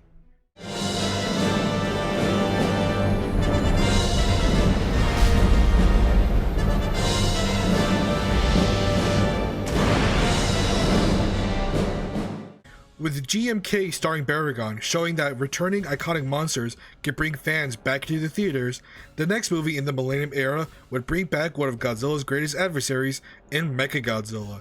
And unlike in Godzilla vs. Mechagodzilla 2, where the military used the desecrated corpse of Mecha King Ghidorah, this time, the military instead are going to use a desecrated corpse of the original Godzilla to build around the new Mechagodzilla called Kiryu. Kiryu is such a great design, and again, it's just so hard for me to judge each Mechagodzilla design, as I love them all basically, except for Mechagodzilla City. But we don't talk about that. What Netflix movies? Those movies were just a myth. There was no such thing as a Netflix Godzilla trilogy. What are you talking about? Oh, ignore these. Anyway, like I said in the Mega Gears review, Oshima returns to create the music for this movie, and I'm going to say that the opening music for the opening shot of Godzilla rising from the sea during a thunderstorm is probably my favorite out of the Millennium era. It's hard for me to use different synonyms for fantastic, but the music for this movie, I still listen to this day. I mainly listen to all their tracks, to be honest, when I'm just editing videos or just relaxing. They're that good. The story for Godzilla against Mechagodzilla revolves around a disgraced GDF soldier named Akine Yashido, played by Yumiko Shako, who wants to take revenge on Godzilla for killing her squad mates and commander during an attack in 1999. Wait, that feels familiar. Didn't we already do this? Well, I enjoyed Yumiko's performance in this film, as she is the star of the movie alongside the monsters, as her quest for revenge takes a turn when attempting to work with Mechagodzilla to defeat Godzilla. Again, another Millennium movie that focuses solely on the 1954 movie, but also it refers to the original Mothra movie and even mentions the War of the Gargantuas when talking about the creation of the Maser Cannons. I thought that was a really nice callback to other Toho movies that weren't just about Godzilla. Kiryu's ultimate attack is probably the most powerful move for any of the Mechagodzilla variants, as he shoots an absolute zero cannon out of his chest and can freeze almost everything. It can even shoot through multiple buildings. That's how powerful this move is. I would consider this another Godzilla defeat, although both kaiju are heavily damaged. I mean, Godzilla really gets messed up by the end of this film. It's crazy how he's able to even walk back into the sea being like, okay, I might be done after this battle.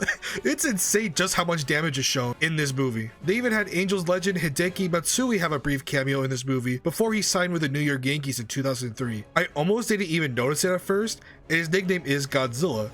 So if that was my nickname and I got to star in a Godzilla movie, even for a brief cameo, I'd have bragging rights for life. Godzilla Against Mechagodzilla has a perfect blend of old and new, as this movie is going all the way into S tier. I would highly recommend watching it, and all the Mechagodzilla movies are great.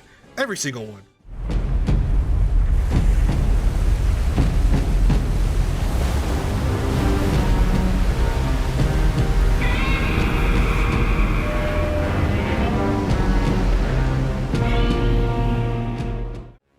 Although not on the same level as its predecessor, Godzilla Tokyo SOS probably has the best Mothra design in the entirety of its franchise. This design is fantastic. Watching the behind the scenes for this movie, it's crazy how they're able to make it work so fluently. If you didn't like the Heisei variants for Mothra and felt they're a little bit stiff, Tokyo SOS will surely satisfy you in that regard. The story this time revolves around Godzilla's bones, as the Shobijin return and they come to warn the Japanese government that Godzilla's bones must be returned to the sea and not be used to defend Japan. A new Kira pilot is used for this movie as Akine went on vacation or something. It's a shame she wasn't in the finale of this story, as the emotional finale with Kiryu doesn't hit quite the same without her. Obviously, the government refuses the Shobin's request, as Godzilla returns from the sea, still bearing the scars he received from the first movie. So now it's up to Mothra and her larva to set things right, all while Kiryu and Godzilla begin their fight to the death. There really isn't much to say about this movie, as although the story isn't on par with Godzilla Against Mechagodzilla, the music and fights are still top notch, and if you want to see the conclusion of Kiryu's story, and I would highly recommend renting it on YouTube if you have the chance, I'm putting Tokyo SOS into B tier, a satisfying conclusion to the Kiryu story. Now let's get on to the Millennium's finale.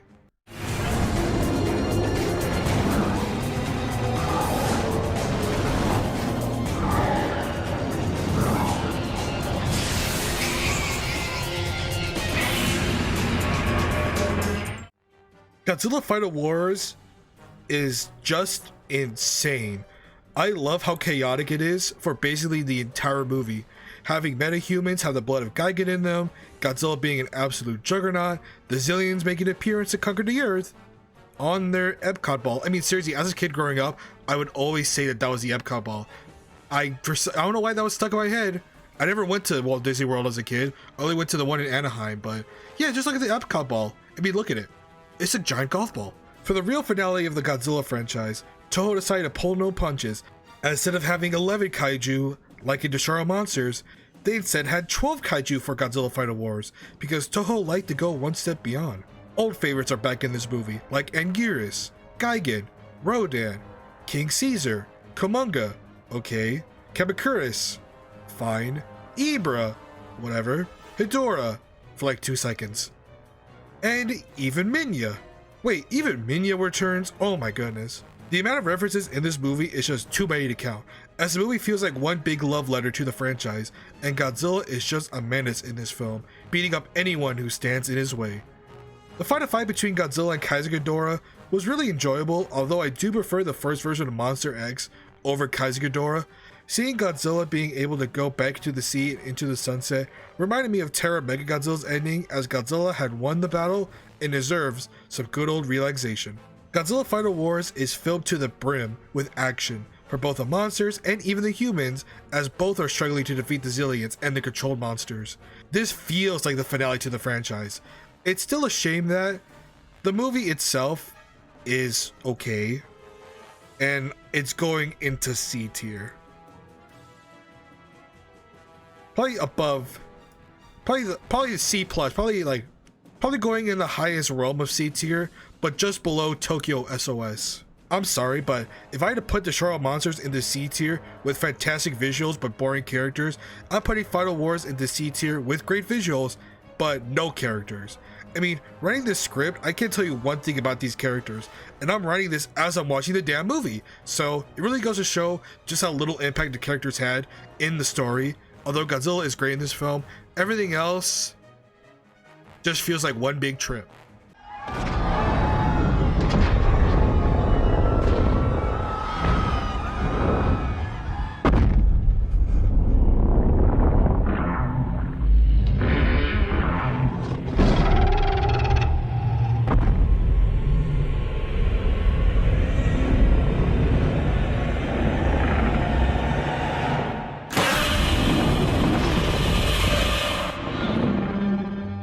Now, as a young Godzilla fan on the internet, the only websites that I would know about or be able to log into were Toho Kingdom and Barry's Temple of Godzilla.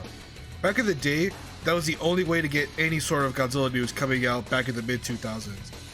I remember going online when Godzilla Unleashed was barely announced. Toho Kingdom would make a character list and have percentages on them to show which kaiju was likely to appear in the game. I remember for the longest time that Godzilla 90s and 54 were a sub 10% for the entire time, until a week before launch, when all of a sudden they jumped to 80% and 75%. I was shocked and really excited to see them both return as secret characters.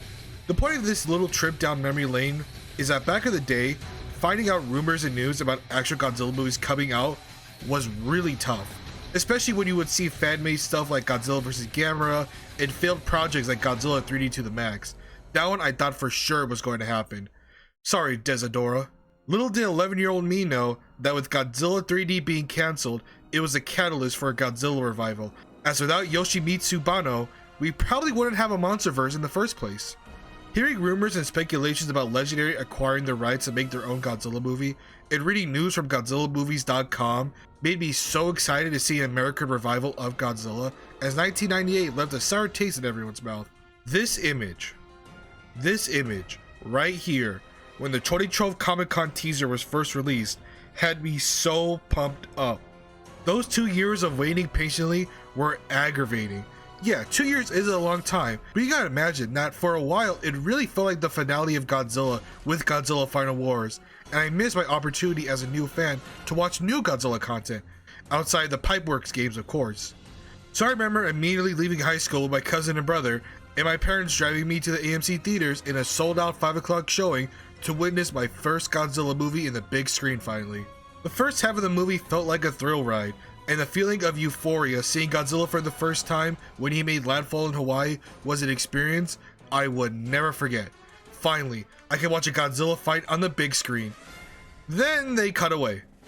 Oh, okay, that's fine. Next time they'll show the fight. I mean, they show Godzilla destroy the Golden Gate Bridge. Now is the time to get the crowd yelling like we're watching a wrestling match. And they cut away again. Okay, Gareth, what are we doing here? I get with monsters you could do this as he didn't have the budget for that movie, but even with the scenes of the monsters in that movie, they're all really well done. And to take that approach with his Godzilla movie felt like the wrong approach to make. Don't get me wrong, I still love this movie. It's the reason why we have a Godzilla resurgence in the first place, but you need to know when, how to balance the monster fights and the human scenes. And I felt he dipped too much into the human scenes, especially when Quicksilver is alright as a main character named Ford Brody. I mean, do I even need to say how phenomenal Bryan Cranston was in this movie? He was the star of the show, and his speech about the Muto sending us back to the Stone Age was spectacular. Why was he killed off so early? It feels like he could have been one of the main leads for Monarch, and even appearing in cameos from time to time, especially with the future movies that we were going to get. I mean, killing off Bryan Cranston just felt wrong in my opinion. And him dying early on into the movie dampens the human scenes by quite a big margin. That being said, once we got the monster fights, they are good. It's just we had to wait a very long time to get to that moment. It feels like some scenes could have been cut. It would have helped out the pace of the movie tremendously. Godzilla design is amazing, and I'm glad they took their time on the design and it feels like Godzilla, something that every fan can at least agree on. Although I do have my gripes with this film, I still enjoyed it. It's going right into B tier. We would have to wait 5 years for the next Monsterverse film, but for now, with Godzilla returning to the mainstream, what will Toho deliver to us that can be different from the American version?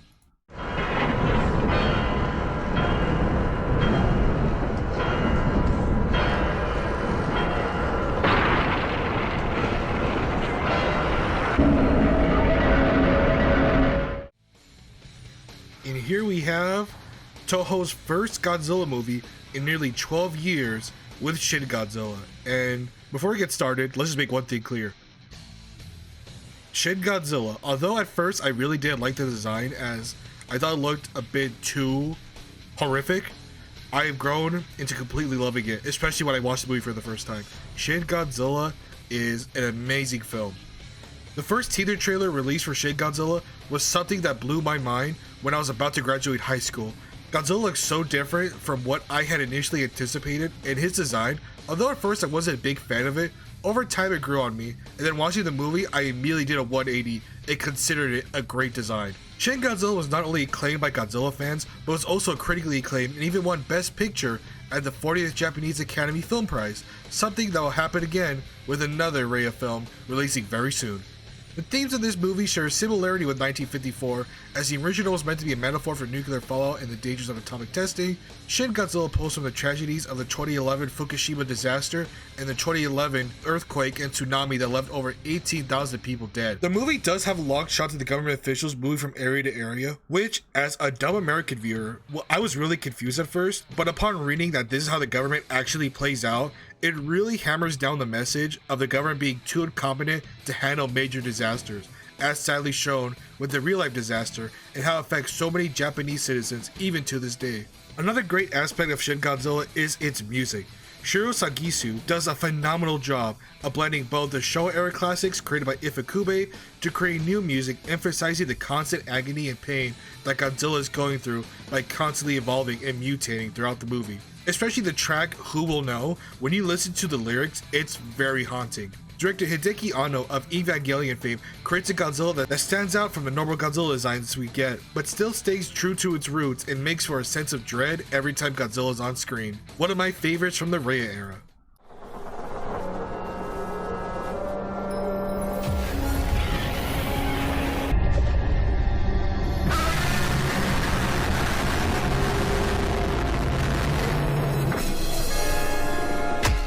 We are finally here, on the part I was dreading the most.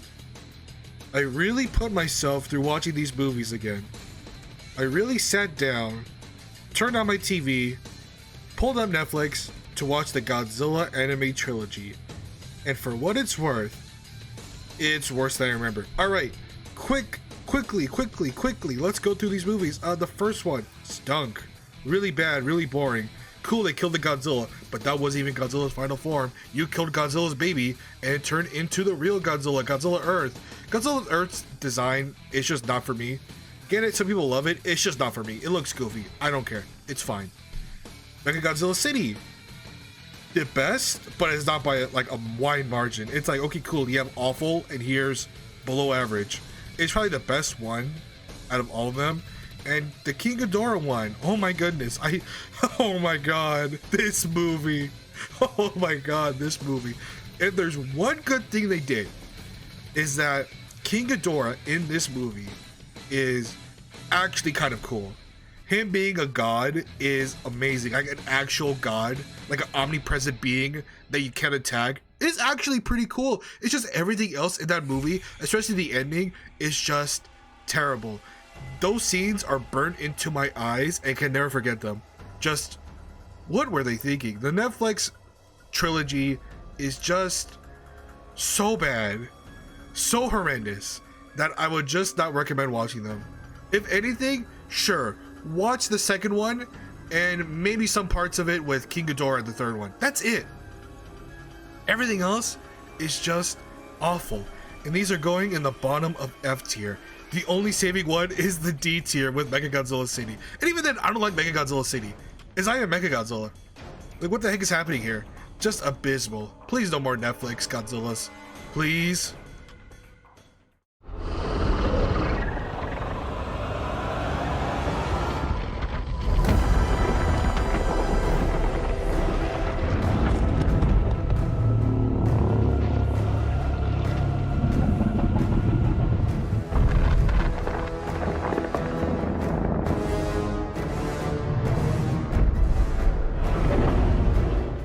Now, for some reason, this tier list doesn't have Kong Skull Island on it. I get it's just only Godzilla movies, but Skull Island is a major part of the Monsterverse. So, before I talk about King of the Monsters, I'm going to give my summary of where I put Kong on the tier list. Kong Skull Island is an absolute blast, with Samuel L. Jackson stealing the show as the villain. His presence is just great, and you can tell he's having fun playing the crazed colonel. Also, Kong is great in this film. Instead of being a fool for white women, he's instead more of a protector, and the movie really shines when showing Kong interact with the main characters. I'd put the movie in A tier. I loved it. Now we can get on with Godzilla King of the Monsters, and what can I say about Godzilla King of the Monsters? The music by Bear McCreary is the best of the Monsterverse era, and other movies from this era kind of struggle with their music, as so far no one can compare to Bear's work on King of the Monsters. We need him back as soon as possible. I can see the problems with this movie. It's too dark, the monsters fight at night and never in the light.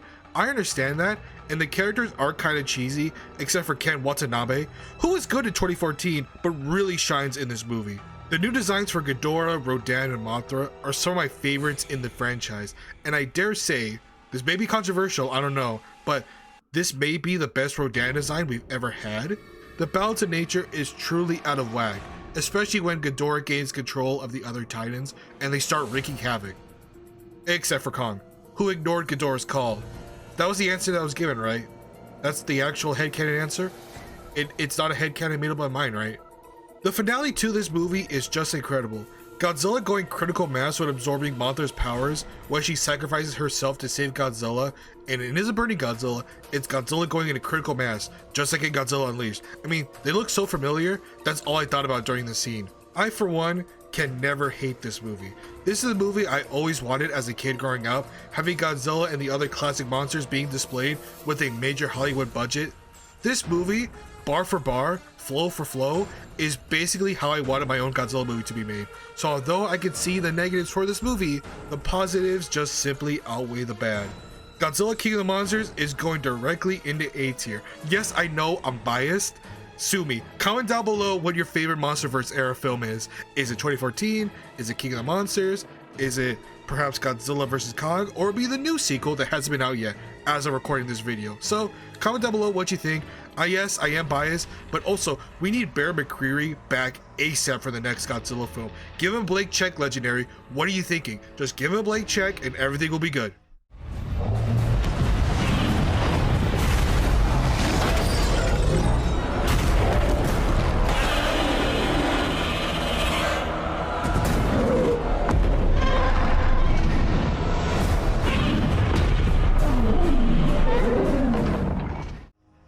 The Monsterverse has been building up to this. Godzilla vs. Kong, the ultimate fight between two apex predators. only one can reign supreme as the true King of the Monsters, and this movie will finally answer who would win between King Kong and Godzilla. Director Adam Wingard finally gave us an answer, and the victor of Godzilla and King Kong's colossal battle was... You'll have to see the movie to figure that one out.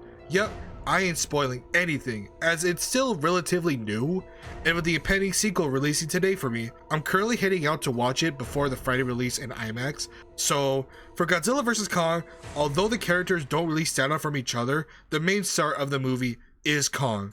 His turmoil in battling Godzilla, leaving his home to find the Hollow Earth, and his relationship with Gia, a deaf girl who communicates with Kong played by Kaylee Huddle, were the standout moments of the film.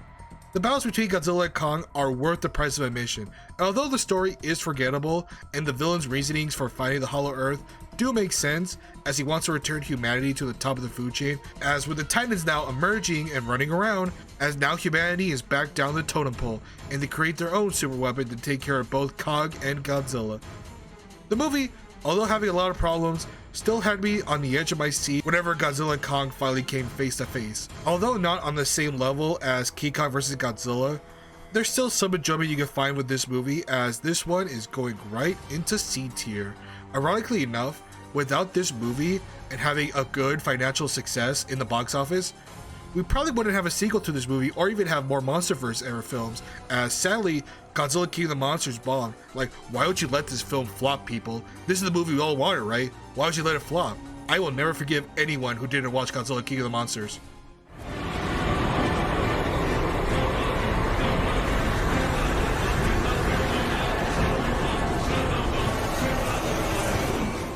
With the Netflix Godzilla trilogy breaking what little faith I had in any anime variation of Godzilla, I'm not gonna lie, I was super hesitant when it came to this show. Those Netflix movies set my standards so low that anything with a non-confusing story will keep my attention throughout the show. For the most part, I enjoyed the show. Although the plot was a bit confusing, I enjoyed the sections with Jet Jaguar beating up Anguirus and Rodan, although this may be controversial, but I didn't care for Godzilla in the show whatsoever. Godzilla to me felt like they were attempting to recreate what made Shin Godzilla so unique, and to me, it just fell flat, and you don't get the good version of Godzilla Ultima until the very end when he's defeated by an upgraded Iron Giant. I mean Jet Jaguar. The show itself can be a bit confusing, but overall it was a massive improvement over the Netflix movies. Although seeing a kaiju that resembled Gamera almost made me put this whole show into F tier, it goes right into C tier. A bit confusing, but if you're a fan of Jet Jaguar, this show is actually great.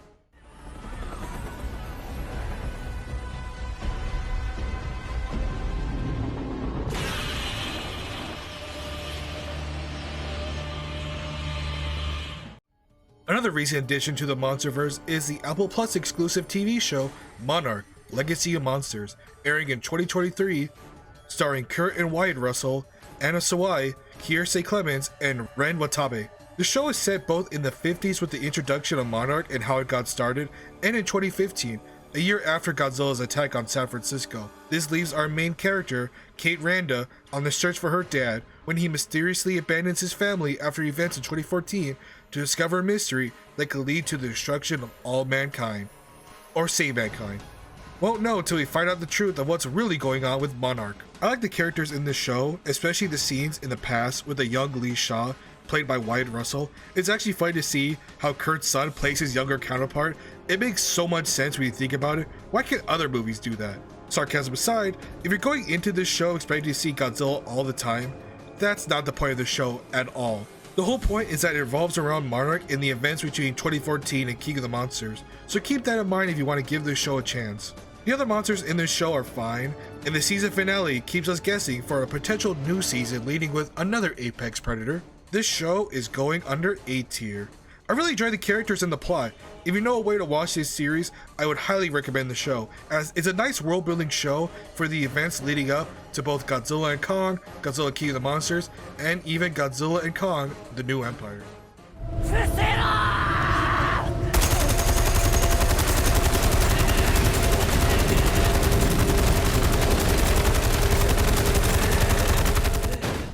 The final movie before Godzilla and Kong: The New Empire releases, we have Godzilla -1. Now, like with Godzilla vs. Kong, I'm going to try my hardest to not spoil this movie, as this movie has recently come out and hasn't been released on Blu-ray or any streaming services as of recording this video. So I'm going to go completely spoiler free for this section. All good? Alright, let's talk about the greatest Godzilla movie ever made. Yes, you heard me right. In my opinion, Godzilla Minus One is the greatest Godzilla movie I have ever seen, and one of the best films of 2023. The amount of critical acclaim it has received from not only Godzilla fans, but the general public as well, honestly blew me away. Seeing multiple people talk about this movie, not as a dumb, cheesy Godzilla movie, but instead as a work of art worthy of winning an Academy Award. If you had told me decades ago that any Godzilla movie would garner this much praise, I would never believe you and thought it was just some sick joke. Godzilla Minus One is everything perfect about the franchise, turned up to 11. Godzilla is back as he returns to his 1954 roots as a creature bent on destruction. His design is probably one of my top 5 Godzilla designs of all time. There aren't enough words in the dictionary that can describe just how perfect Godzilla design in this movie is. Not only is Godzilla perfect in this movie, but the cast of characters is amazing. It tells a story of wanting to keep moving forward, despite all the obstacles and even guilt that lay in the past and now being set in the present. The whole social commentary about the guilt and shame of Japan's actions during World War II, and even the main character's mistakes at the beginning of the film, shine through here. And near the end, the message about driving to preserve the future and the ending sequence with Godzilla will have you stunned. The whole sold out theater I was watching the movie in was literally dead silent. That's how impactful the finale was. Director Takashi Yamazaki nailed every detail in this movie. This is going #1 as my favorite Godzilla movie ever made. I can't wait to watch it when it comes out on home video, and I hope you recommend watching it too. This is one of the best Godzilla films I have ever seen. And there we have it. Every single Godzilla movie ranked from 1954 to -1. I hope you all enjoyed, and I hope you comment down below, what's your favorite Godzilla film? Is it Godzilla -1? Is it the original? Is it Son of Godzilla? Let me know, and I'll catch everybody for the next video. Later, everybody.